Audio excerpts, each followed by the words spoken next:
Stuart Westwood, Music Behind the Lens, take 2.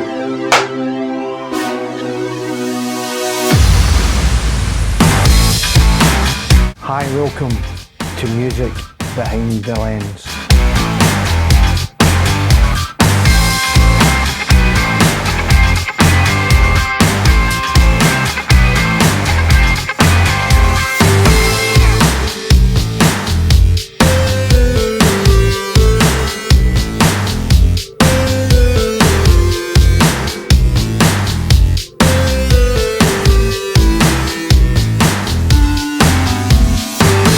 I'm your host, Marc.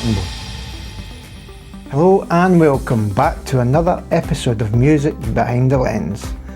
In this episode, I talked to a friend and fellow music photographer, Stuart Westwood. This is chapter 2 of our chat. Almost 7 years ago, I spoke to Stuart in Sound Magic Studios about the beginnings and how he got started in music photography.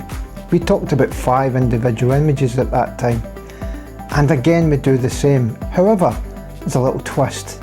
This interview is slightly different and we talk about his journey so far. There's a lot of funny moments in this interview, I must say, and I hope you enjoy this new episode. My name is Marc, I'm your host, and this is Music Behind the Lens. Right, thanks Westy, thanks for coming back to do a second interview with Music Behind the Lens. Since we last spoke, tell me a little bit what's been happening. Well, as you know, the world has changed hugely. Yeah. So when was that, 2019? 2019, yeah. 2019. So since then there's been like 3 major events. There's been a world event, there's been a technology event, and my own personal events, which I'll not get into too much because they're quite boring. Anyway, the world event, COVID. And COVID happened. It was just not long after I'd been ill, and I was just starting to get back on my feet, start to get able to drive, take photos again, starting to apply. Then COVID happened, and I think at the start everybody thought it was going to be quite a quick thing, and it'd be over in a matter of months. Yeah. If that, people were starting to plan what they were going to do, and then, poof, the world stopped. Everything stopped. So I think after that, after we started come back about October 2021, I think it was, and I come back to a gig. I think it was Lewis Capaldi, I'm not sure, I would need to check that one. Yeah. But it was weird because everybody was like separated and you had to wear masks, and it was just an awful thing. And as far as the music scene went, everybody was starting to work from home and just do things from home and start become, I think, introverted. Yeah. And staying away from the world. And I think the world changed at that point, and a lot of people started getting a lot more selfish, if that's the right thing, Yeah. Maybe not. Because they started thinking about themselves, and the world's just changed in my point of view. Technology-wise, that was around about the start of when mirrorless cameras started to come out. Yeah, it was, aye. So mirrorless cameras, I quickly bought myself a camera just to see what it was like. And I took to it quite quickly, and then I couldn't use my DSLR anymore because it's hard to swap between the two. I remember that because I'd bought myself a Z6 and then a Z7 II, and I remember saying, I can't handle this. I sold it. Aye, that's it. It was just a completely different medium. Yeah. Cameras, you think would be the same, but they don't. They work differently. So you end up getting used to the new one, and the D4 went in the cupboard, and I never really used it again. Yeah. So, but the kind of way using mirrorless seems to, if you've never used an SLR, and you went into a DSLR, you'd have probably found that, quite easy. But going into a DSLR to or can straight into a mirrorless, people don't use their viewfinders and things like that anymore. Yeah, I mean, we're chatting to previous interviews with a few people. That's what I noticed. The biggest thing in Fishbones, and I discussed that. Certainly when, not that he's experienced a lot of that, but from what he can see, and the fact that the arms are outstretched, and you're getting arms and... I don't think, I mean, people have now developed their own style, and a lot of the new style is holding the camera up and things like that, and that's fair enough. I mean, if you're going to do that, just don't do it into people's frames and things like that. Somebody's just check about. But I mean, it has got its pros and cons. Its pros is you could probably work a lot faster. I do it myself, but I'm not going to say I'm a great guy and all that. I make sure there's nobody behind me. If I'm going to hold my camera up, loft it up, I'll stand at the side and I'll make sure there's nothing behind me. There's like a couple of images that you've got in your 5. There's opportunities where you can do that. It's a lot easier to see the full frame and then capture that aloft, and that's where it's beneficial because you've got your LCD screen, you can pull it down. Because John Brown mentioned that a way back, say at the front of the house or somewhere like that, you're not really creating a lot of problems. But in the pit, they're so tight and close, and there's arms going everywhere, and especially now. I mean, the pits have changed so much. And the other thing that's changed hugely, is the other technological thing is the way people use images now. You've got the advent of like Instagram, TikTok, all that kind of stuff. We use Facebook, which nobody uses. None of the young people use anymore. They get Insta and TikTok and all that kind of stuff. So when you're shooting, especially for bands, you're doing stuff now, they want you to shoot in portrait, which is alien to me, unless you're doing a portrait. You know, they always want it to fit in 16:9, but portrait, you know, and I'm like, I can't get a hang of this. And I don't really use Instagram because I'm not quick enough. TikTok, I've never even opened. I've got no idea. So I'm your original dinosaur. So I'm stuck in the Facebook world. I did try Blue Sky, but that's a way political now. It's just too political and it's very American orientated, so I don't really use that. So I'm basically stuck in Facebook if I'm going to do anything. So I've kind of fell back to that a bit as well. The other thing that's changed is personal things have happened that changed my outlook in life. Completely. You know, so lost my dad, heart operation, my mum's no well, and all that kind of stuff. So that just changed my outlook, and I've probably dropped out the kind of scene for a wee while. Then I mean, that's obviously that's a couple of questions that are given to you. The biggest shift for you since your first interview, and anything that's surprising you, that how things have progressed. I mean, I do like a lot of the younger folks' work, and their enthusiasm for it is brilliant. But what you've got now is probably more, other than photographers, you've got creators, you know, like Facebook and influencers and things like that.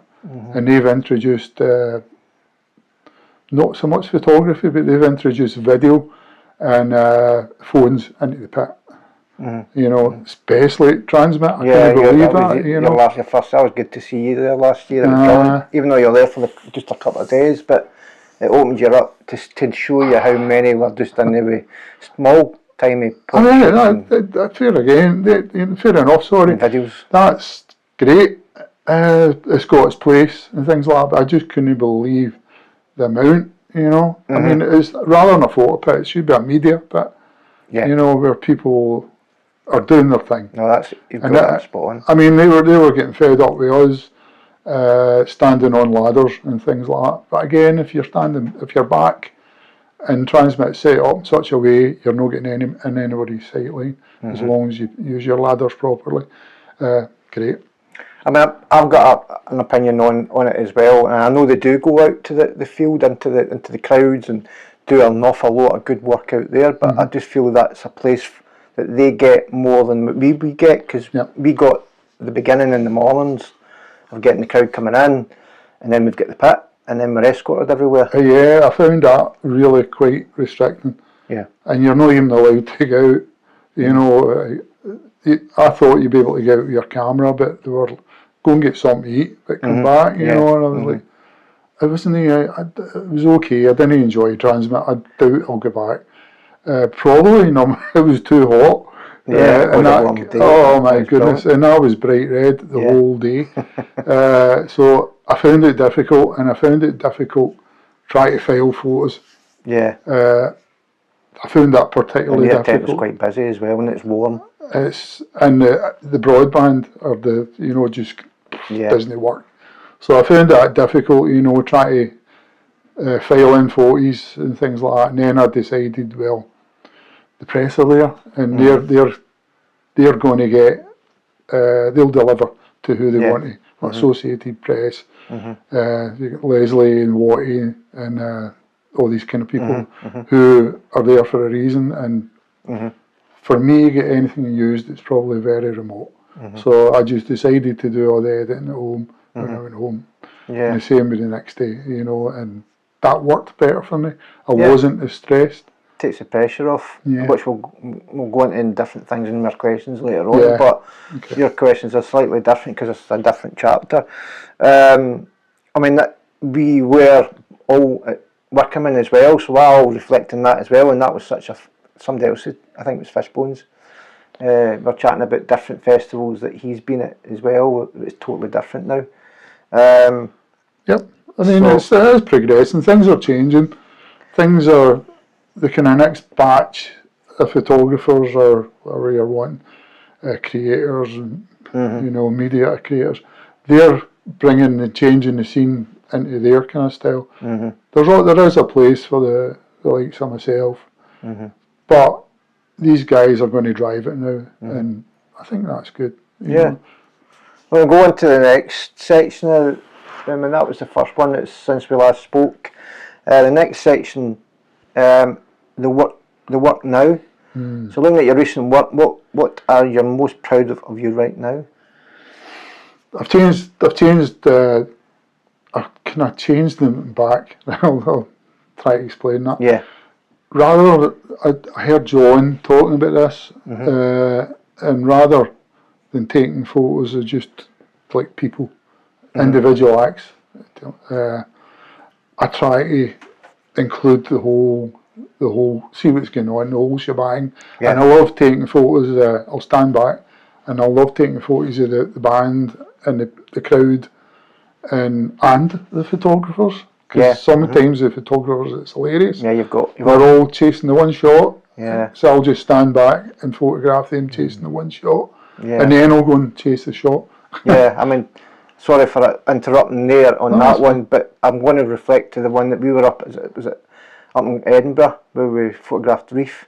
You captured me, and I still hold that. I've got that actually on my wall as you go up the stairs there. The guy getting right into your lens. Into the lens. And it's a thing that me and John were talking about, because I do enjoy sitting back when I'm shooting it for the Academy group.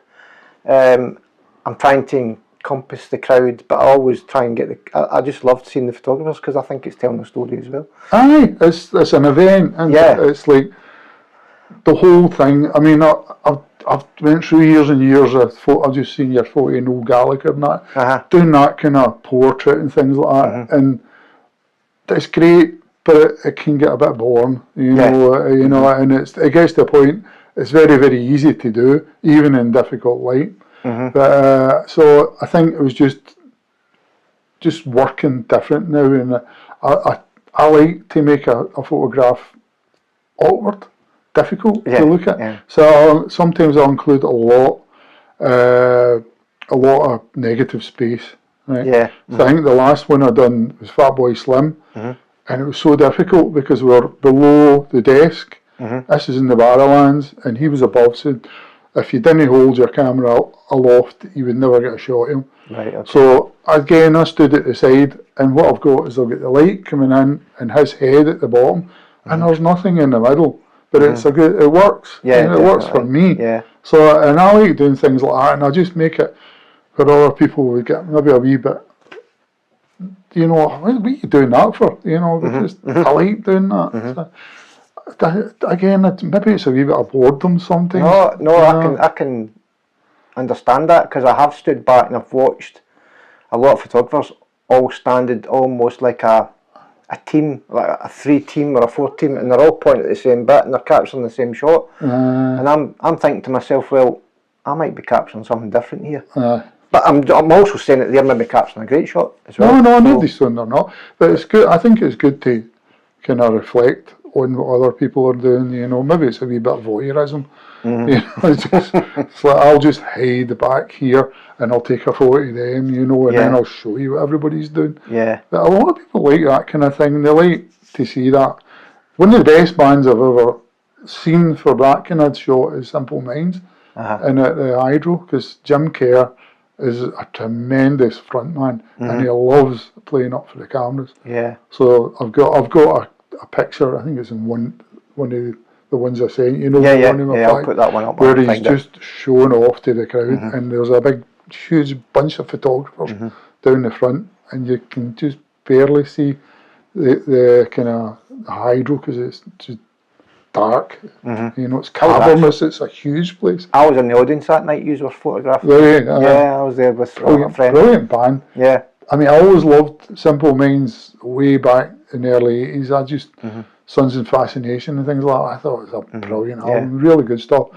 So I like photographing them, and I love it when they go back and play the stuff off of the album. Yeah. But I come back to the picture in Edinburgh, in the Liquid Room, me and you, see if you look at that picture, there's a female behind you. She's got a camera or a phone. She's taking a picture of you, taking a picture of him. That's right. Posing, and I took a picture of everybody. Yeah. And her face is brilliant in it. It's really, really good. So that's a moment. It's just that's a great thing. Yeah, great and story that's what I'll kind of chase now. I mean, there's with one of them, Robbie. I mean, you've just got to get Robbie for the best, you know. But I particularly like that. We'll talk about it later. Yeah. Just for the look in his face. I didn't apply for the recent one there, just because of circumstance. But I would have liked to have went and captured them. I've not really gone. It's just. So, do you feel more in control of your photography now compared to before? Yep. Sorry, I'm just fixing. No, it's fine. I'm fixing your tape. My tape, yeah. So we. Cassette tape. Cassette tape. Yeah, I do, because I've probably been doing it that long. So are you shooting more for yourself now, or are you still for others?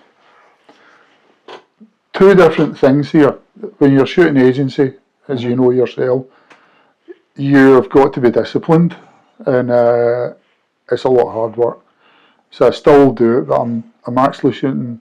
I don't shoot for the agencies. I syndicate with them. So I syndicate with Shutterstock and an agency called SOPA, who are a Far Eastern agency. And they approached me, funnily enough. It was a bit weird.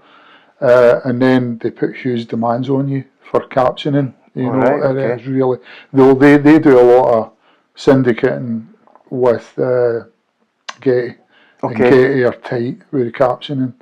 So. Because Roberto always goes on about it. You see him frantically written. I really feel for him. Shutterstock was great because you minimum, you know, maybe that's not a good thing.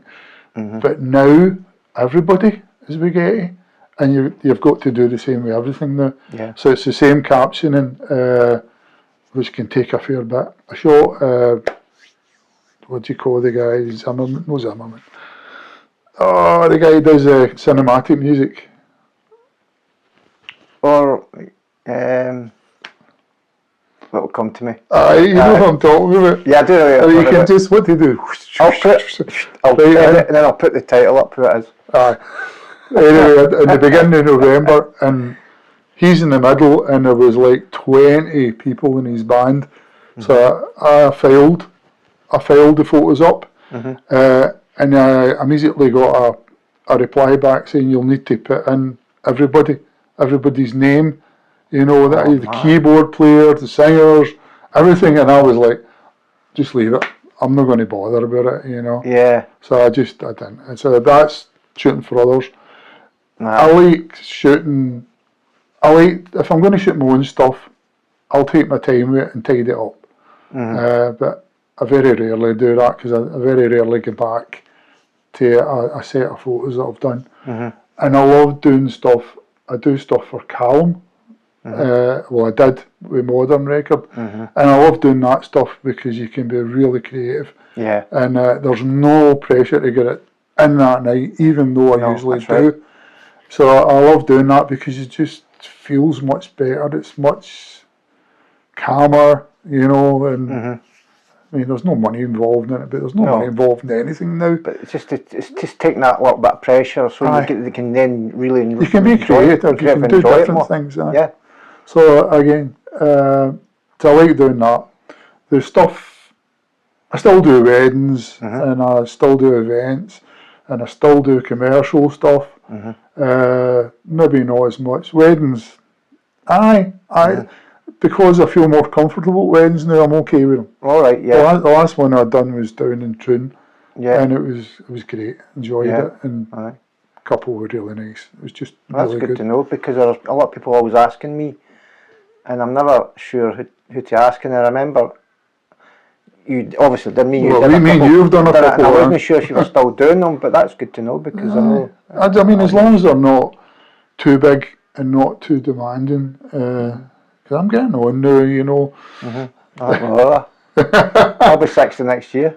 So I mean, I'm only 53. Oh, you're younger than me, so that's it. I'm not real. So I still do that kind of stuff, and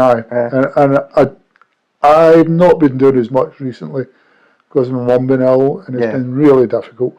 So I'm hoping to hopefully start motivate myself, and start to come back. So I've asked you as well. Maybe I'll do some if you're up for some PCN stuff. Because we're always looking for. I mean, as you mentioned earlier on, I'm a bit hot and cold at times over the past year or so. It's difficult, and it's difficult. It is difficult. I think I take too much on, because I was asked to go to Maybell Juniors today, and I don't want to do that. It's too cold, and I said I would go back pre-season, maybe do it at the end of the season, and I've been enjoying going back, but. Again, it's at the time you're thinking about it, that'd be great. But see, when it actually comes to do it, I find myself less motivated. So that's right. When I'm at night ready to maybe get into hydro, I love going to the Barrowlands because it's dead easy to get to. I've been to the Barrowlands for yonks. Well, it's great because it's really easy to get. For me, easy to get, easy park, easy home. The hydros are a wee bit more difficult now because they're kind of tighter. In the parking round the back, and it's never easy to get parked. So, but I've got 3 venues I love going to: is at the Barrowlands, the Hydro, and I forget the other one. No, Edinburgh Corn Exchange. Oh yeah, because out of the two, I've got to be careful because I do prefer Edinburgh Corn Exchange because I think it's a great venue. Yeah, and for me, because I'm a house photographer up there, the staff up there are much better. It's nothing to do with that. They're just more amenable. They help me more. The staff at Glasgow are wonderful. They're great with us. But I think I'm drawn. But it's so far away from me. But well, of course. Well, Edinburgh's not in either. But that's the 3 venues I love going to. Yeah. And I tend to just maybe organise my gigs around that. But I think it's maybe just the stage. Certainly in the corner, it's a little bit lower. You feel a bit more you're very much closer to the act as well. And I think, like you talked about, getting different shots and being more creative. You can be, and the pit's just that slightly bit wider. And they also allow you to go or in the crowd now so much, and then up to the top, the back. So that's basically the little section of. The what now? The next little section that we've changed for your interview is style and identity. So, do you think someone could recognise a Stuart Westwood photo straight away now? you know, when you say that, I'm thinking of one person in particular. That's Raymond Thompson. Right, okay. Who always immediately come up and say, "Aye, that's a Stuart Westwood special," you know. And that makes me laugh. I don't think it's not intentional. I don't set out to have a particular style, but I think a lot of people could recognise what I do. I do. I think I was looking through your pictures when you sent them through, and I've always enjoyed your work. As you know, I've always held you in high regard, and Gee, thanks. Yeah. I'll pay you later. That's for you. Pay me later. Is that $5 or? But I was looking through them, and you talked earlier about wide shots, and there's something about your shots just are absolutely brilliant. And I've tried it myself. I've tried it. I should have the 14 there. That's it. That's the baby I still use. And I've tried it, but I just can't. I love this range. This I bought. I can't get the back on it. I bought the mirrorless version. Right, okay. But it's a Viltrox, and I hate it. All right, yeah. And so I go back to this with the adapter. This is an amazing lens, even for weddings and everything. It's a great lens. Always was when it first came out. Things like that. I don't have that anymore. So it'll be that. In your pocket. I don't know if this is true, but when I first started shooting gigs, a lot of the people were just portrait, tight and bright, tight and bright. And I got this and started using that, and a lot more people started using it. So you never know. So I suppose that's a trademark. Yeah. Aye. Yeah. I mean, this kind of stuff here is your trademark. You and Stephen Wilson, he's really good at portraits. Yeah, I know. I like my portraits as well. I don't know. I'm trying to change more to the wide and the more landscape stuff, but I think you always end up going. But you always end up doing this portrait. Well, I mean that's what you do. It's what you do. With me, I will talk about gear further on. Yeah. So I don't want to walk on too much. With everybody identifying the Westie shot, as I would call it, has your editing or shooting style changed much since we last spoke? Again, technology's kind of helped with this. The last time we spoke, I still use Photoshop. I don't use Lightroom. I hate Lightroom. Can't stand it. I'm on it with that. Too restrictive. And I don't like the way, like Percy's, I don't like the way it catalogues things. So, but there's been kind of filters added now, AI filters for taking out noise. The denoise. The denoise filters and things like that are amazing. They're really good. And I'll use that at the raw stage rather than going in and using it in Photoshop, so use it at the raw editor. But not a lot. I've still got the same workflow. So I just go from Photo Mechanic. I'll come in, I'll permanent Photo Mechanic, run through them, raw editor, and then I maybe sharpen it up in Facebook. Don't think so. In Photoshop, and that's it. So I have dabbled with AI. I actually got into trouble. I did as well. I did mention that off camera. But so I get into trouble with the agencies. I never even thought about it. It was like there was one, I think it was Ice Spice, I'm not sure. Right, okay. At the Barrowlands, and it was a terrific shot. Apart from the corner, there was a phone, and it was really bright. Somebody was, normally I would have cloned that out. This time I was like, I'm just going to lasso it and take it out with AI. Never thought anything about it. Put the photos up. 2 days later, phone call for the desk at SOPA saying that Getty were very unhappy because I'd used AI in a photo. Wow. And she said, "What did you do?" I was like, "Well, I only took it out. I wasn't in their this wasn't long after the Kate and William thing, you know. Uh-huh. Remember that with the hands, the funny hands. And Yeah, all yeah. that. So this is a big no-no, Yeah. and they're obviously they can tell. So they can tell if you've used AI on it. So I cut a long story short, I just basically the same, just different ways of doing things. That's it. Aye, yeah. Last question in this section. Are you more intentional now when you shoot, or still reacting in the moment? Oh, totally reactive. Yeah. We can plan. I can plan. I can plan what I'm going to do, what I want to do. But when I get to do it, I'll change it because you don't know what's going to happen. Like the other night there with Fatboy Slim, that was the last gig I was at. I knew what I was after because I'd seen some of the photos. Yeah. And when I got there, it was like, nah, I'm going to get that because you're basically standing under a guy who's got a table because you can see his feet. But what I didn't see in the stage was the big smiley face.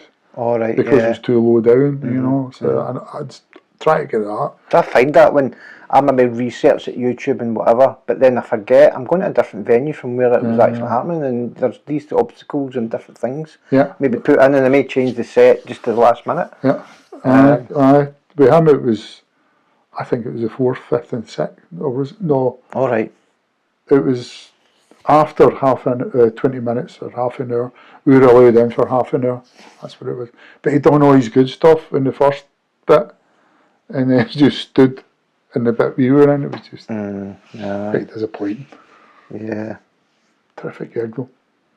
So Stuart Westwood, music behind the lens, take 2.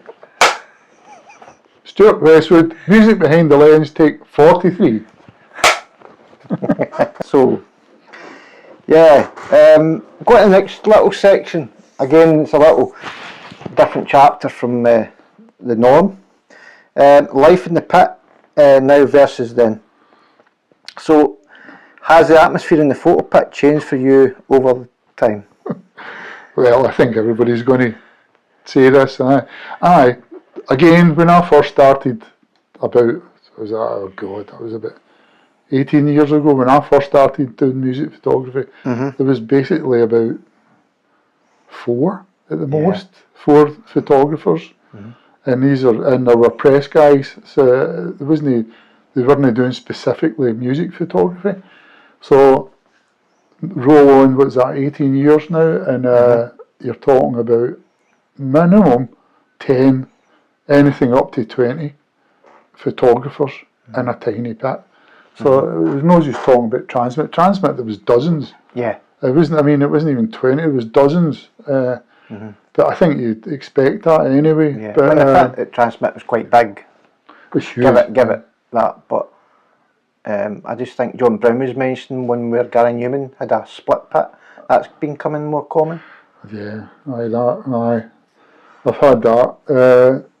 So yeah, probably, depending on who's playing, you're talking for 10 photographers up, and it get quite manic. The worst one I was at was John Squire and Liam Gallagher, just as he brought out that album. Really good album, by the way. Music was brilliant. That was one song, and we were split.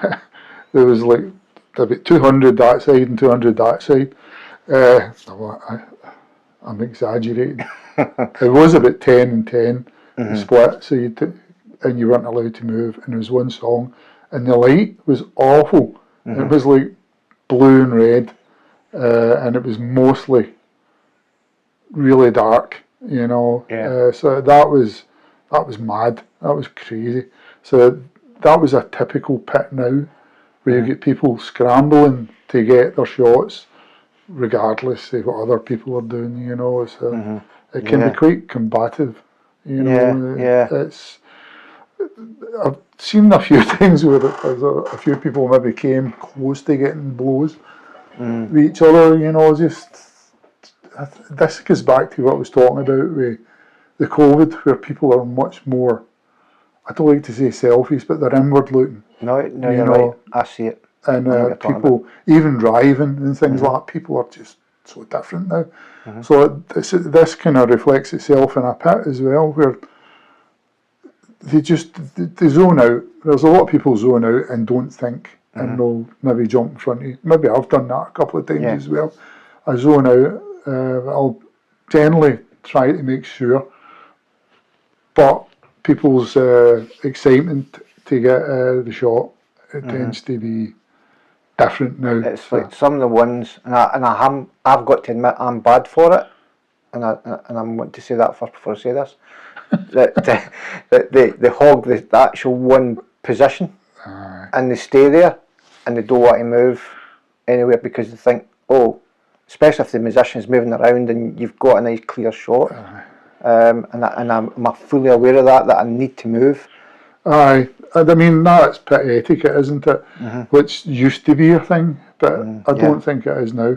But as I said, people are changing, people are evolving the way they do things, and the pit reflects it. Yeah, and how they interact and how they talk to each other and stuff. Don't. It's like them and us. There's a lot of cliquiness, there's a lot of clannish behaviour goes on, and I don't know why that is. I'll tend to try and say hello to people, and you know, but I've had a few things said to me, you know, it's like obviously I'm an old git, you know. I mean that goes with it. You don't need to keep telling me I'm an old git. And I think one night I had my horns on or something like that, and I was like, hello, and you know, so I was like, right, okay, I'll just, and that's where I take things too personally, right? Yeah. You know, so that's where I'll maybe start standing at the side of the pit and doing my own thing. Yeah. Yeah, so it has changed, but it's going nice, isn't it? It's just the way things are. It is. I mean, we get the 3 songs. Sometimes we'll get one, as you said. You get 1 and 5 or 6 and 7. Yeah, they're all mixed up. So do you approach those songs differently now? Whether it's first 3 songs or not? I hate it when they say it's the last 3 songs, because especially if you're wanting to file stuff in an agency, it's too late, really. The agency was well just leaving it the next day, and then I don't get home early.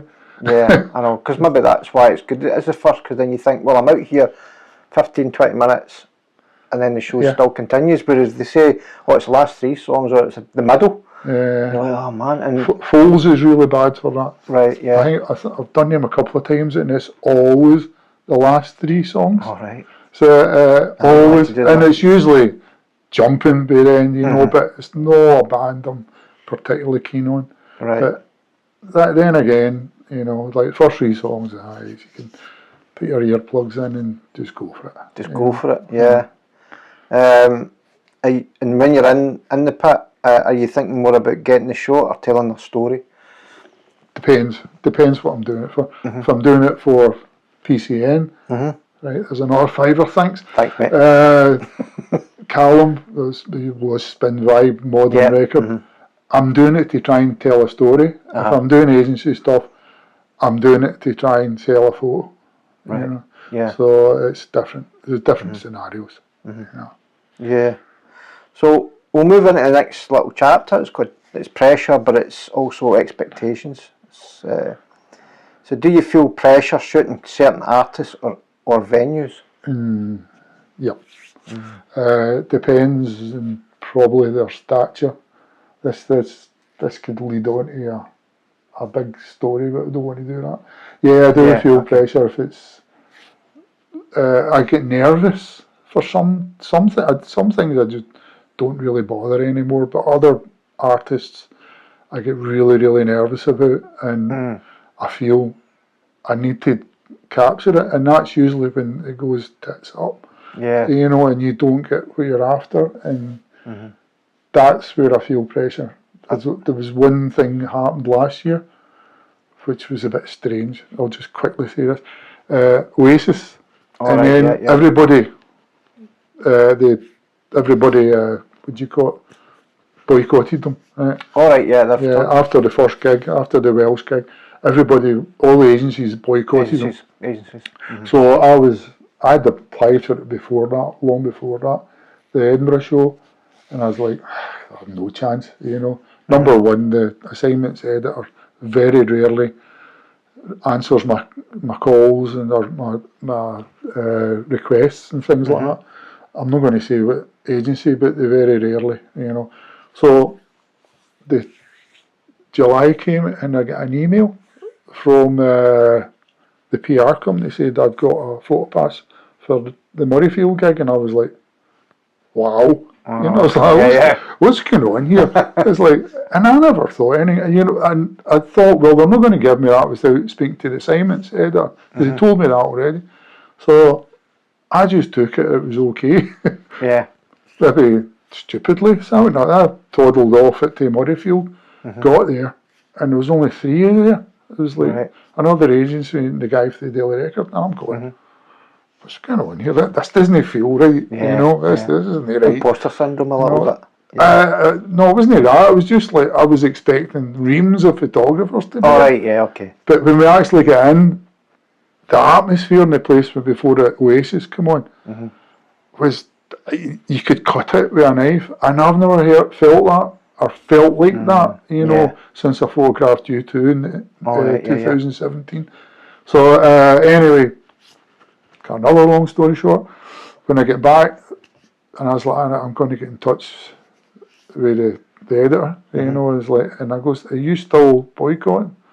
And I'm like, so I was like, I've got his photos and don't know what to do with them. I didn't put them on my website because I was like, I didn't want to get blackballed, So, I can understand that. So I was like, so they sat there until the whole tour was over, and then I just put them up on my website. Yeah. I mean, they weren't that great, but because they were playing. It's still capturing the moment.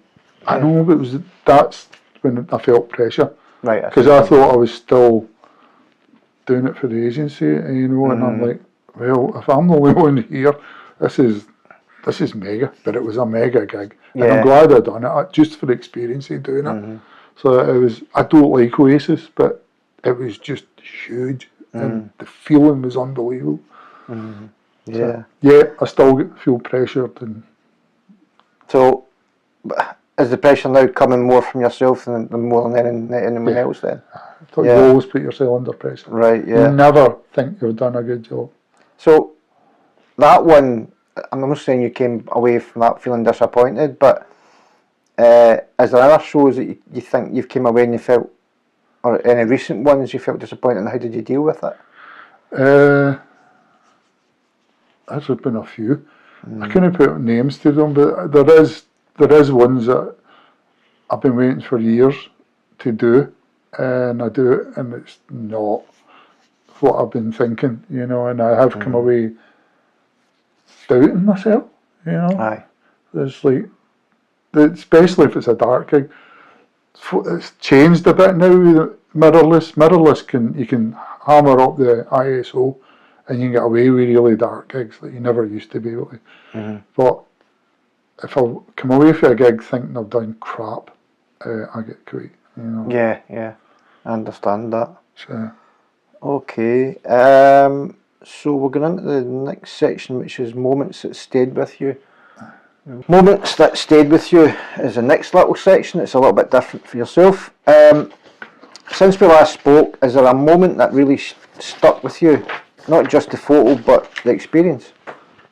The Oasis gig. Right. That's the only one I can think of, because it was, I mean, yourself, it was hyped up so much for years. Yeah. This has been coming for years. I think it's been planned. I think this has been planned for years. Yeah. And it's taken years to plan it because of the enormity. I mean, the actual, stage set was huge. Right. But he was well going watching a big cinema because they were tiny. They were at the bottom of the stage and you couldn't even see them because of the lights in front of them. But that recently is a big one. That, and I've always wanted to photograph 21 Pilots. And I got to do it. And they were every bit as good as I was hoping, visually, because they do mad things. They somersault and they jump about and just mad, really hard to photograph that. Yeah, I like that kind of challenge. So this is probably fold into this next question then. Have you ever had any unexpected moments with artists or crowds that changed how you see the job? I did have Youngblood Right. grab me once in the Barrowland. Oh, do you know, I was there that night, I remember that, yeah, because you came up and told me I was taking pictures of the crowd, and they come up and grabbed my head. Yeah, that's and right. that kind of changed my outlook. It was like, pay attention from now on. I remember that, I was in Barrowlands, that's right. I'm glad you reminded me about that one. That one was... I'm pretty sure I captured it. I'm not was it sure. you too? It wasn't you. Me or you or Roberto. Roberto, yeah. Somebody took a photo. I've got a photo, and he's grabbing my head. And that was funny and quite embarrassing at the same point. But, I love that. I mean, there's a lot of artists now. I don't know if it's the artists or the PR or whatever. They treat photographers with disdain now. You know, you get some really good PRs who always like chuff. You know, Warren and Jenny. They're always really good. That kind of stuff. But I actually pocket dialed Warren no longer on my phone. He's going, hello. I was like, I started talking to him. I said, sorry, Warren, I pocket dialed you. I don't know these people. I've never met them. I spoke to him for quite a while on the phone. He's such a nice guy. I've been dealing with these people for years and years. But I've spoke to very few. Yeah, Gordon Duncan's another one I like. Who? Gordon Duncan. Gordon. Yeah. He kind of drops in and out. Yeah. Sometimes. Oh, he got me Metallica. Right. Which I was like, I don't think I'm supposed to be in here. Right, yeah. You know, that was another one. The Metallica gig in the Hydro was something else. It was special. So aye. Yeah. Sorry, I forgot what was the question. What's the question? No, it's the question, have you ever unexpected moments with artists or crowds and changed how you see the job? And that includes PR. That includes us contacting the PR and the relationships and how it's affecting, seeing how you see the job as such. Because it does put you off, because we get a lot of no's. It's not. I mean, I can take rejection. Yeah, it's me not too, to do with that. It's sometimes there's always something else will come along. There's some just there seems to be. I don't know. Maybe I'm just being paranoid. I kind of photographers are just a pain to be dealt with. You know, and that's the way I get with quite a lot. But as I say, a lot of people are pretty good. I mean, they're doing their job. Let's face it. I mean, the last question in this section is, what's something people don't see that happens behind the scenes? Everything. Yeah. The lot. Yeah. I think people can, I'm not even going to call it music photography now because it's not, but they'll get into this kind of thing thinking it's great just to stand in there and take photos. Oh, that's a great thing to do. Sometimes it can be the worst thing. Yeah. They're the worst place to be to see a band. And it's everything that goes on after it. It's the same with any type of photography. I do events. I've done a golden wedding, and taking the photos is easy, but it's come back and compiling albums and things like that, and editing the photos that is the hardest. And getting to it, and meeting people's expectations of what they think your image are going to be for them, which we come across quite a lot. Well, a lot of people think it's click and there you go, but it's not. That's the easy bit. I mean, we're in the pit sometimes, and I've came away from the pit, and it's a bit, and I shouldn't say this, when you're driving, you've passed somewhere. I don't remember passing that place. I do that and I come out the pit. Zoned out. I like zoning out. I do that when I'm out my bike. I zone out. Well, that's it, and it's a good way to relax as well. It's just a way of meditating. Yeah. So moving on to the next section, which is your 5 images. Images take 40. The evolution, we've called this time for years. The evolution. The evolution, the images. It's still the 5 images that define Stuart Westwood now, or what we call Westy now. Westy. So, we'll select your first image, and then what we'll do is I've got a few questions to go over them, but we'll put the questions in after we've looked at your 5 images. Okay. If that's okay. Image number 1. Okay, Robbie Williams. Handsome man. Certainly is. I love that shot, absolutely love it. It's the bit. It's tack sharp as well. That I liked as well. It was fuck off. The fuck. Fuck it. Fuck it. You know, that's how I feel now. Right, yeah. Fuck it. I just get on with it and do it. Now, the reason this was taken at the Hydro, It was taken with the 200, 500, 5.2 Right. lens, which is as cheap as chips, but it's another one of my workhorses. When I first took it, it was like back at the stage, so it's really quite far away, and we were at the soundboard. He looked kind of right at me, and the photo either side of this, he's looking at it, but the way he was looking at the microphone, I just loved this photo. And I love the bling in it. Yeah. In his eyes. He's got the raised eyebrow, the Roger Moore raised eyebrow. Kind of looks like Billy Idol a little bit. The Billy Idol thing that was on last week was brilliant. Yeah. It was really good. So this is a funny one because it's against everything I've been talking about. It's not a wide shot, and it's no everybody in it. And it's a portrait, a landscape portrait. Landscape. You're front of house from that one, weren't you? Aye, front of house. He's a fair bit away. Aye. And there was some superb photos in the set, but this one just caught me, and I think this one was used in the French. Thing with rock. What do you call it? Oh, I'll find it. The French publication. It's a French rock music. What was the Rolling Stone? What do you like? The Rolling Stone. Rolling Stone, the French Rolling Stone. Yeah, I think it was used in that one. Yeah. There's quite a lot of your images have been the Rolling Stone. There's been a few, which is quite good. But it's online. I don't even know about print. But that, and because it's Robbie Williams, you kind of run hot and cold with Robbie Williams. I used to have huge respect for him, and then he kind of tried to get into the indie stuff, and went a bit weird. Yeah. And then he's got himself back together, and I admire him for that, and he's done really well. Yeah. And then he's come back and played the Barrowlands, which didn't get in. All right, yeah. I wasn't even trying at that point, and No, I would I have didn't liked apply to, myself. but I was thinking about it. he's just generally, I think he's a good egg. You know. Yeah, I do. I'm not I've sure. always liked him.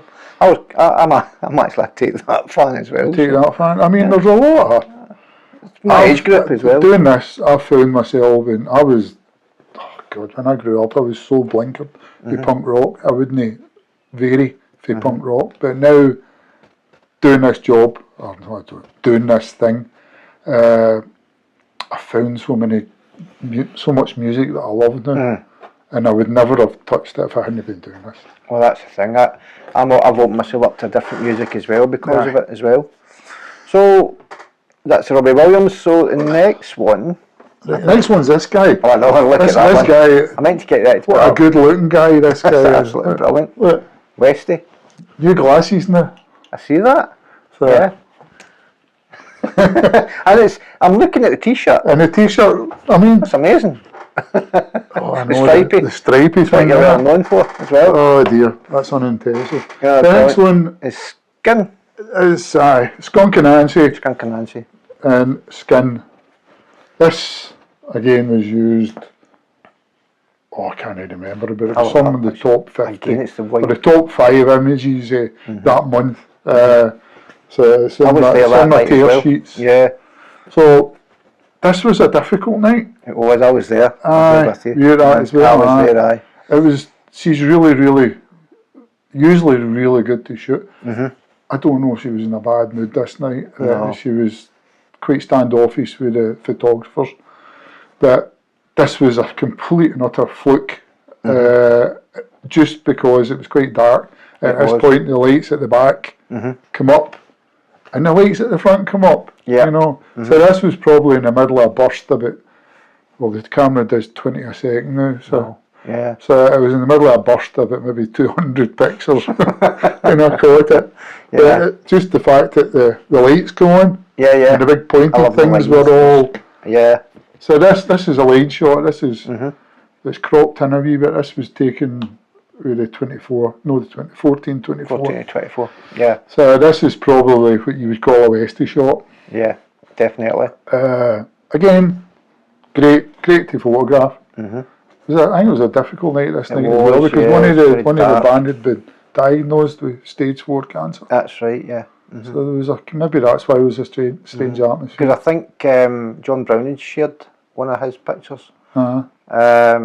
And I think one of the pictures I've got is where she's actually licking the band members. But I was at a different side from there. I'd never got a really good one.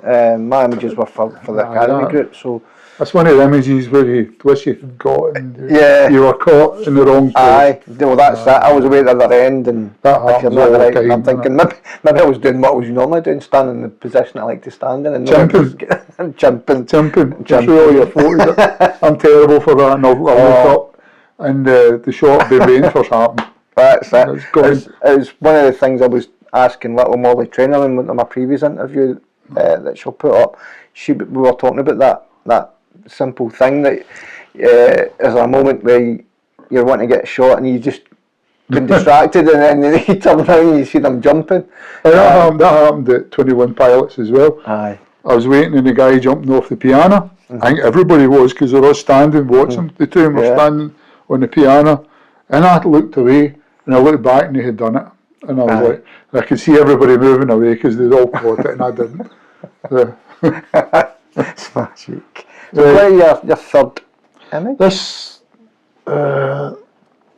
is a band I first came across about 6 years ago, and at that point they were called Slaves. They're now changed they've not changed their image, but they've changed their name to Softplay because they were getting so much stick about being called Slaves. Right, okay. So interesting. This is Laurie. I'm sure it's Laurie. He's a guitarist. You got a guitarist and a drummer. They're like a two-piece. And he's mad. But when you hear him speaking, he's very nice. Very soft-spoken, very nice guy. But looking at him, you'd think he was mad. This is the one. This is another Westy type shot, wide shot. But looking into the crowd, he stood on my shoulder when he was going out onto the barrier. I'm just to use you as a platform. Let's pull you in. So I just turned around, and again at that point, I had the white. I used two bodies, so I've got the 2470 and the 1424 on, and I'm grabbing it and I'm trying to set it up for the lighting, and the lighting in the house just went up, and that happened. Yeah. I mean, the thing I like about this is the crowd. Yeah. People's, the faces in the crowd. Faces, yeah. And the tattoos, and he's right in the middle of the Barrowlands. So everybody wants to take a photo of a band with the ceiling in the Barrowlands, because that's the trademark. And this was just, for me, the perfect shot. And it's just, if you look at his tattoos, they've done a song. I'll just start that again because I can't remember what it was. Manta Ray. And I photographed them at King Tut's, the two of them, years ago, and it was absolutely mad. And they get somebody dressed up as a manta ray. A manta ray? To come into the crowd. It's crazy. Anyway, that brilliant band as well. Yeah. And it's a really nice. Look them up. I don't know if I think I remember the name Slaves, but I'm not sure about that band. So you've got Isaac and Laurie. Okay. But we're talking about how things move on. I wouldn't have took this before, because I couldn't, but because I just wouldn't have. I'm just more comfortable now where I can grab images like that. Yeah. Right. Thanks. That's a great one. So next one. Right. The next band. Never heard of them. Yard Act. The Barrowlands again. I've heard them. Yeah. So I'd never heard of them really. So before the night before I went in to do the gig, I don't even know why I'd applied for it. Just I think I'd listened to some of their music. I really liked their music. It was really good. So I wasn't expecting this. So I was expecting them just to stand on stage. Quite a young band. They've not been about that long, and they done this, And this is one of the ones you're talking about. You turn away, you miss it. You miss it, yeah. So this, just purely for the composition here. You get the Yard Act and him. And they used it on Instagram as well, so they must have liked it. It's just light. I love lines in a photograph. Aye. And see that that white strobe light, it's perfect in line with his other foot. But see if you look right. Oh, I've never seen that. Aye, I never seen that. I look at lines, and I'm photographing. That's what I look for. Right down here. And you've got it perfect. This is almost. Look, man, that'll just. But that's not. I didn't do that deliberately. Yeah, I was trying to catch the jump shot. Jump shot. When you're editing, and these things start to come apart, you know. Yeah, I think it's just my graphic design head as well, because I'm a Libran, and Librans like symmetry and and then you look at the big yard dark badge at the back as well. Oh, right, the circle as well. His hands just. It's a perfect shot, isn't it? Just so again, that's been able to the equipment as well. The Z6 you can fire on really quick. But I think that was a Z6. The Z9 does 20 seconds a frame, and if you put it at JPEG, it does 200 a second. Sorry, not a frame. A second. I mean, there's like that just boggles my mind. But I don't shoot in JPEG. But no. So that just because it's a nice shot, and again, it's a result of experience and being able to get it and equipment. So lovely. Love that one. And we go to the final one. I love this picture as well. Right, this is this tells a story. This is 21 Pilots at the Hydro, and I love this shot just because of everything that's in it. Yeah. You know, you've got him. He's standing on a board. So the guy here pushed me out the way. Bouncer pushed me out the way, and he pushed me to a good spot. Okay. So it was actually with him pushing me out the way, I managed to grab this shot. You must have knew. And you get a good shot that side. I must have done. No, it was a case of F off out the way, and I didn't know what's happening, and this guy appears on the board. So quickly, it's a Hydro as well. It's cavernous. It's a huge venue. A lot of people hate it, and I think it's maybe going to see bands in it that people hate it, but I love it to shoot in. Yeah. Because you get some brilliant images in there, some crap ones, but some really good ones. And this is one of the better ones I think of taking in there, just for everything that's going on. It's more an event rather than a rock and roll shot. I'm looking at that again. I mentioned the graphic design part. I'm in my magazine. The lines. The lines, and I could just see me putting that into the magazine and working, putting words round about it and all that kind of stuff. Or the negative space. Yeah, because that's obviously, I enjoy, I'll be honest, I enjoy doing my edit and putting the magazine together, and when I get pictures like that. No, the stuff you do is terrific. It's really good. And that for me would be my priority shot. This again has been used widely. Absolutely brilliant, I understand that. And you think, like, quickly for people who don't know how agencies work, you think if that's been used all over the place, you must be getting a lot of money for it. Yeah, I know, but you don't. Pennies. Pennies. I think I got my last statement through, and I think it was £10 I got. Mine was 25, and it was about 33, 34 shots on it. But you got sales on it. That was for short stock, and it was about 25 quid. I actually get one through for Alamy, which was really surprised. I haven't heard from them for a while, and I get 40 quid from them. I keep forgetting about my Alamy stuff, but I don't put anything in it, so it's all archive stuff that's in it. It's archive stuff that keeps popping up, which is pretty good. That was a great set of images. So, why do these images represent where you are today? Because I think they were easier to take. Right, okay. And the reason for that is I would have found it difficult to do that a few years ago. Again, because of I'm going to blame the gear, but it might not be that.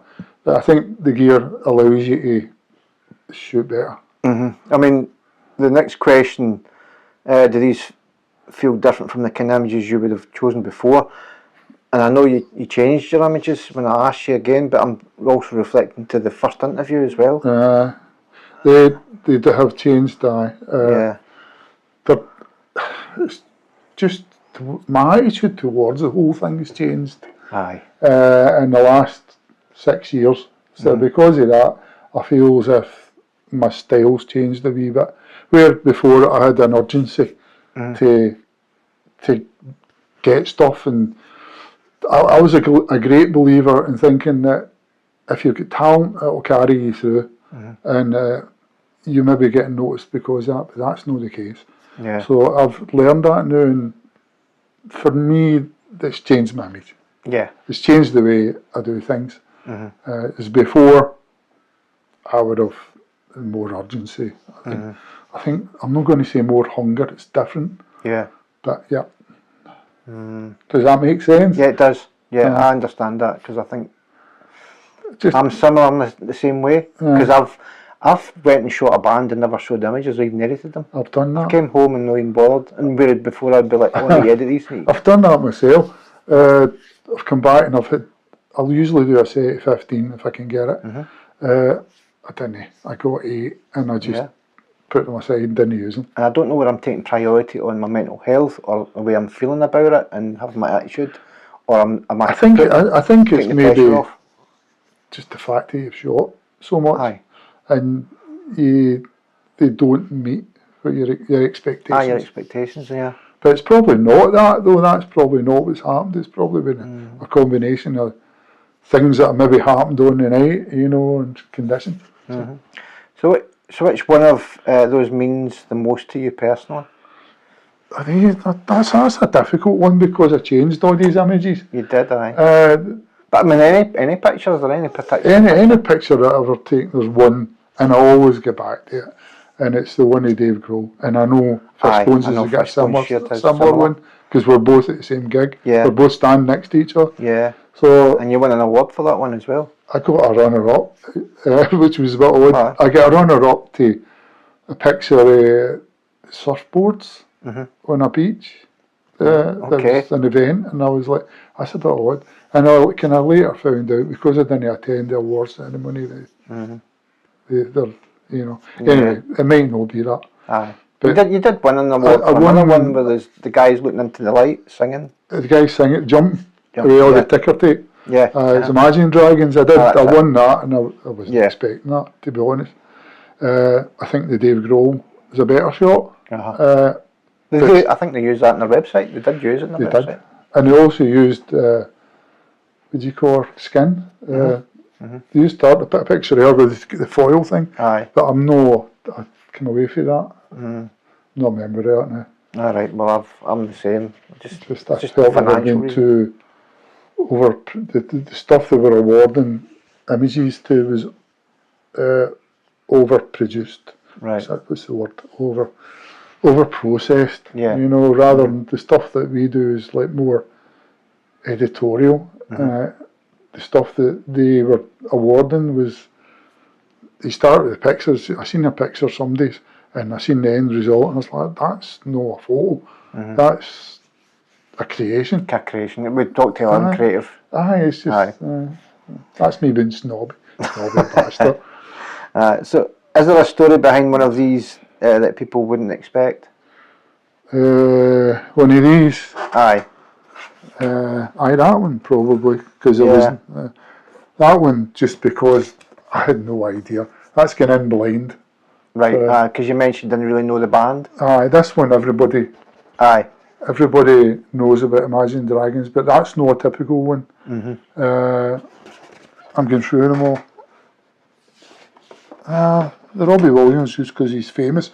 This is the best photo of them all. I think it is as well. I don't know who took that. Brilliant.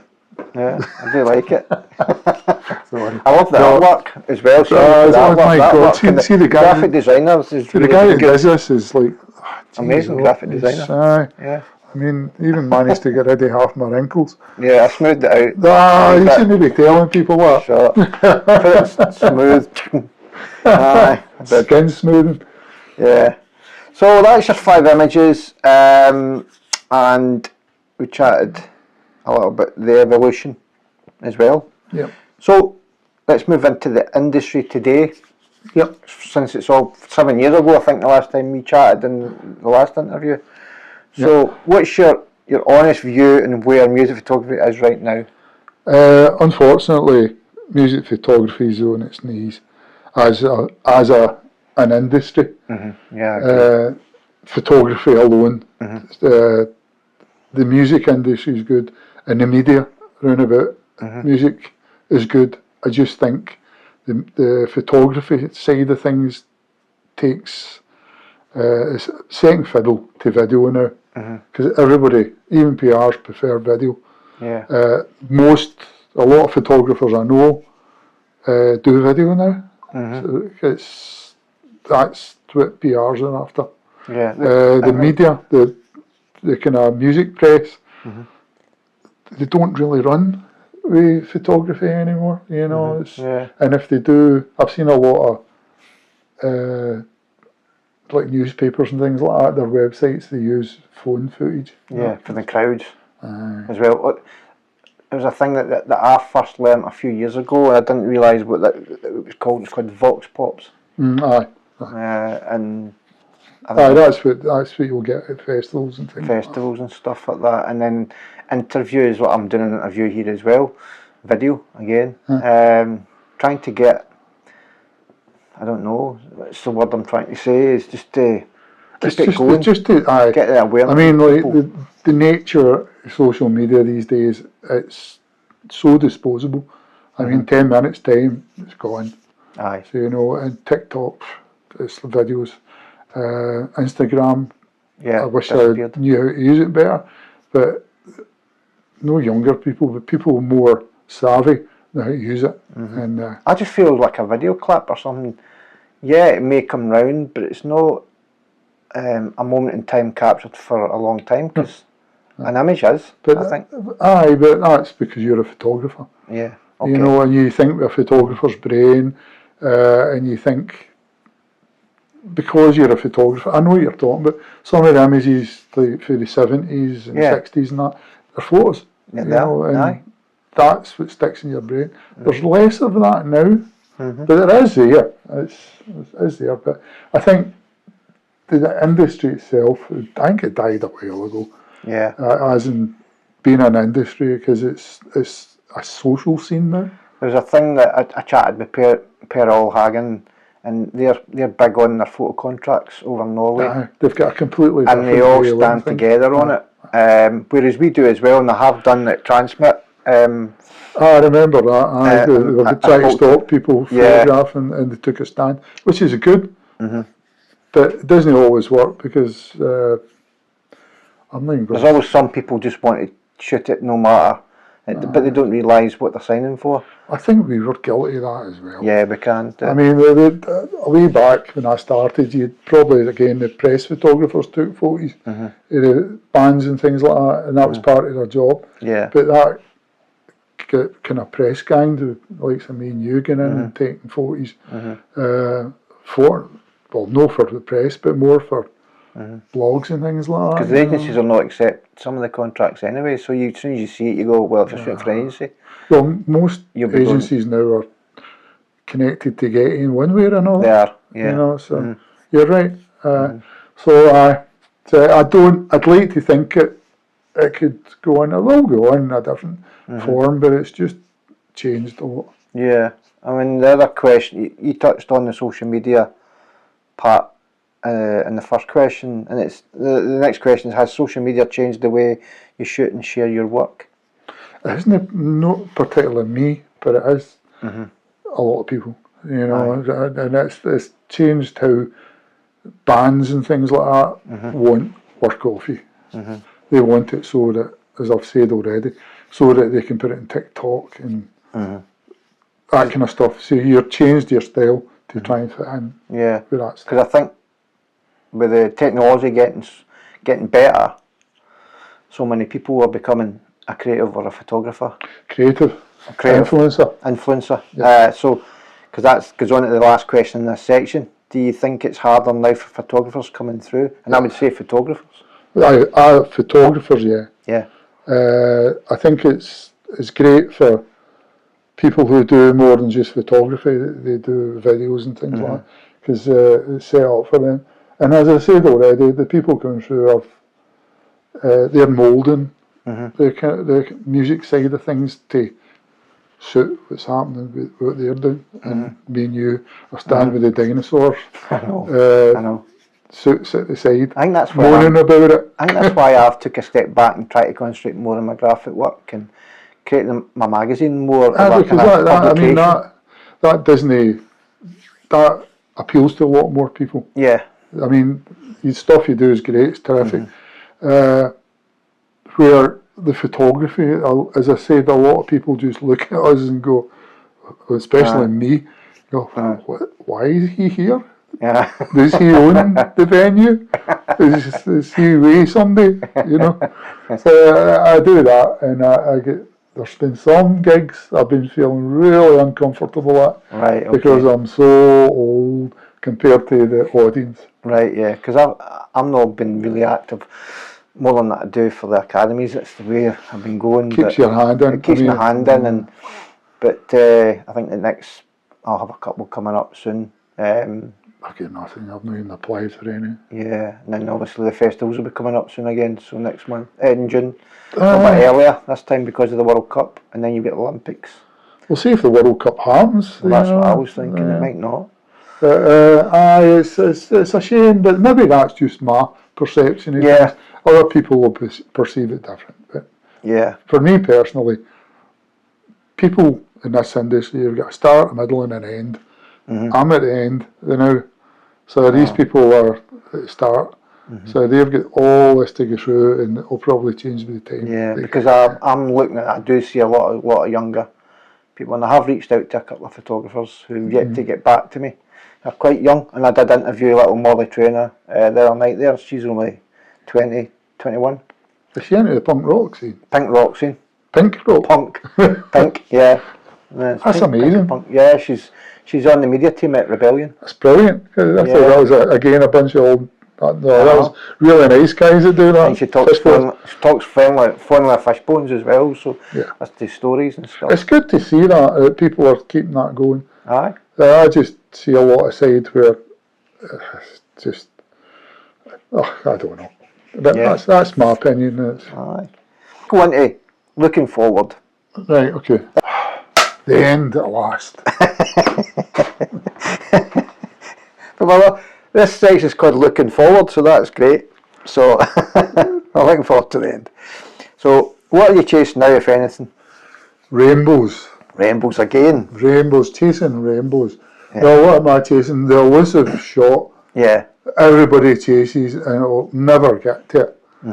I think it's the only thing I can say, because I keep going back to personal things, but at this point in time I'm finding it difficult to focus and concentrate and look forward. Just isn't a thing at the moment.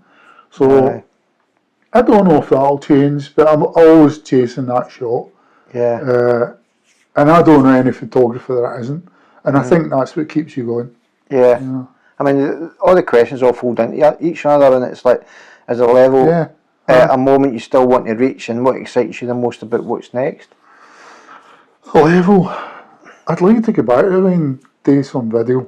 Aye. I'd really like to, not necessarily music video, but because I get the Z9 and it's effectively a better video camera than it is camera, DSLR. So I would like to get into video and any type of video and be able to do it. I've dabbled with it. I've done a few things. I've done a video for a band that has gone now, and it was just funny as fuck. Called Money.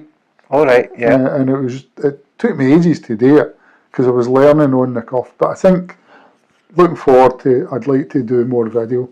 I don't know if I'll get much in the way of photography left, unless the Rolling Stones all die at once, because I'd love to shoot them. Right, yeah. You know, that's one that I've shot them, but not on my mobile phone, because I was at BST Hyde Park in 2022, and but I was in the media side, so I was walking past the dressing room and different things, and just being in that environment, and just it was just brilliant. It was way outside org that David Lim was. He was escorting this. And I said to David, "All right." He says, "Aye, when you go," and I was away in the crowd just with my mobile phone, but it's just seeing them, and I just loved it being there. I think Aye, that's a band that I haven't done that I'd like to do, and I don't know if I'll ever be able to get the opportunity. But that's the only thing I'm chasing at the moment. Chasing, keeping sane, and hoping I can keep doing it. Aye. I keep sounding like an old git, but I don't mean to. No, I know. But to be honest, it's just the way I'm feeling at the moment, and I'd love to get back a few years and do things differently. I think, and maybe maybe be more proactive, because I tend to be lazy, and I'll just do something, and that's it, and I'll move on. Yeah. So I'll never change me, but maybe could change the circumstances. So I'm going to a few questions. Just going to ask you a quick fire round for this one, because obviously your second interview is slightly different for everyone's. And then I'm going to third one will be like. I know. And then we might chat about photographers, who inspires you and who you think I should interview. I always ask that question. I asked that the last time. So, but the quick fire ones is I'll ask them individually, and then you can rather than go right through them all. So, best gig you've ever shot recently? Oasis. Artist you still want in your lens? The Rolling Stones. Favourite venue to shoot in? Barrowlands. One word to describe the pit? Hectic. And one shot you wish you got? The guy for 21 Pilots jumping off the piano. Right, aye. That would have been brilliant. So, thanks again for coming out along for this interview. Thanks for having me. Aye, and you're in my wee pad. What else was I going to say? You threw me a wee bit. Photographers. We talked about it last time. The last time I spoke to you about, well, who inspired you, and anyone you think are good photographers up and coming, or ones that are still at our level. That even ones I should reach out to in an interview. I don't know anybody that has inspired me as such. I've admired a lot of photographers through doing what I do.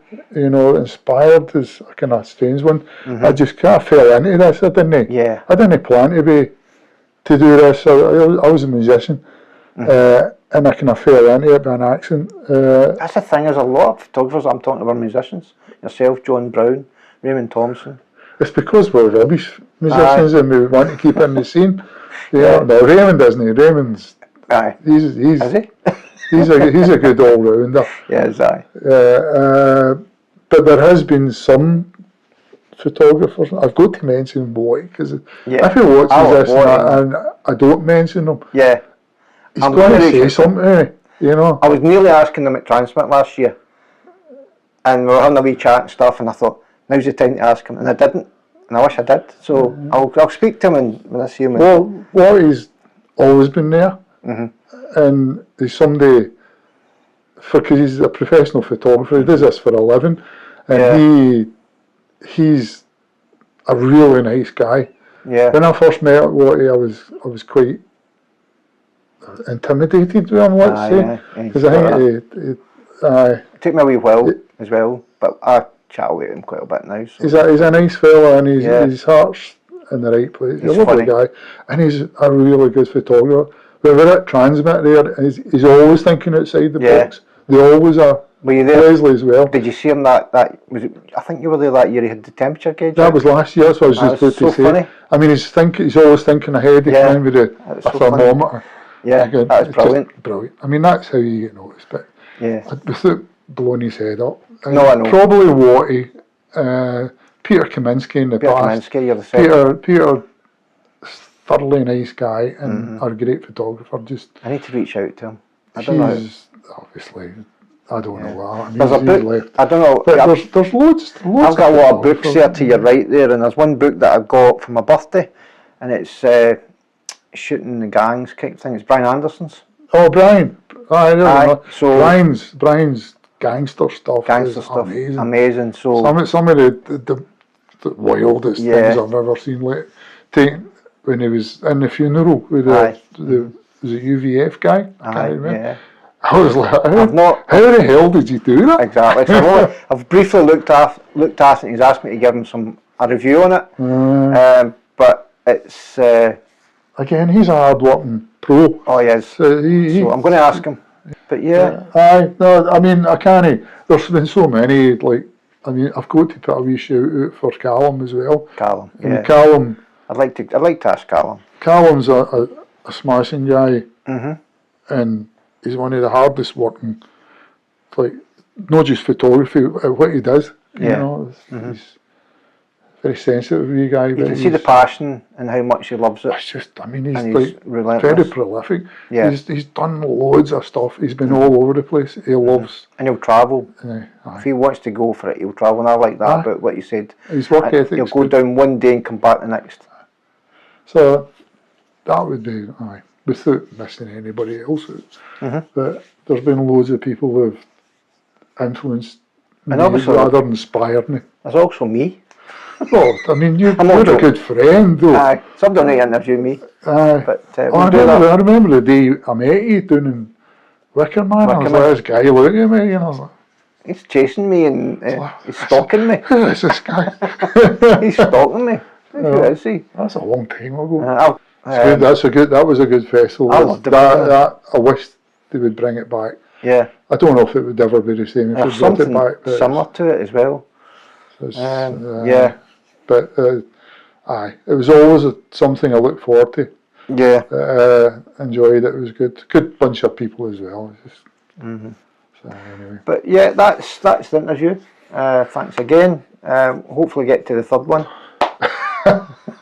Well, I come in here in my Zimmer. Aye. You maybe have to come into the care home to get me. I actually said that to Fishbones and he had the same reaction. So, but he actually did say, yeah, I hope so. So if the third one, I'll not remember who you are. No, it might be me. I don't know, but I do. Who's this? I just hope things survive in maybe a different way, you know, people. I think you just There's have to a lot of good, really good young photographers in there is, you know, and I hope they keep this kind of side of things going. I think one point I want to make before we finish is I like the mix of gender in the pits now. It's not so much male orientated, and it's not because I've got two daughters and whatever, but I do like to, and I do want to try and encourage more female photographers to come on this project. I've been reaching out to a few, and two have said yes, and I know I've got one coming up, Amanda Cunningham. She's keen to do it with me, and Naomi. See, I don't know a lot of their names. Obviously, I've said to you about Amy, but Amy Todd. Amy Todd, yeah. I don't know. I've actually emailed Amy, but she's not replied yet. There's sometimes like outnumbered, like females are, like, depends on the band who's playing. But there's a lot of times that you'll get a token female, you know, which is still a wee bit disappointing. But you'd like to think it's not intimidating for them. I hope not. I know. But I'll just keep asking and see what I can get. Anyway, thank you very much. I'll just take one, and maybe a lot of them will come on. Well, that's it. Yeah, I've got Molly Trainer coming up soon. I've just finished her interview. I'll be editing that, finishing it tonight. Okay. And we've got Stuart Fullerton's video tomorrow night, which is Big going out floating live. Stuart, Sonny D. Yeah, I know. Talked highly of you. He actually mentions you in the interview. In fact, Did he? I hope it was a good. Everybody I've interviewed have mentioned Westy, so you're popular. That's just because I'm a pain in the arse. You know, I'm always here. No, he does. He mentions you. Anyways. I've known Stuart a long time. Stuart's interview is good, really good. You'll enjoy it. Very enthusiastic. He doesn't seem that way. He's quite laid back when he's doing his work. Yeah. You know, he's just kind of, as I say, he floats about. He just floats about. So he's that one. Quite he doesn't relentless. say a lot. No, Sorry. He's quite relentless as well. Does a lot of shoots. I think he suffers the same as the rest is the deafness. Aye. Oh, I know. Yeah. I'm just all I can hear is a hiss in the left ear. Aye. But that's another. Young people. Protect your ears. Protect your ears. Yeah. I know. Deaf. What? What? He said what? Anyway, thanks very much, Okay. Westy. I'll let you get away and get you back up to Glasgow before that weather kicks in. I don't come from Glasgow, I come from Wishy. Wishy, sorry, Westy for Wishy. The end.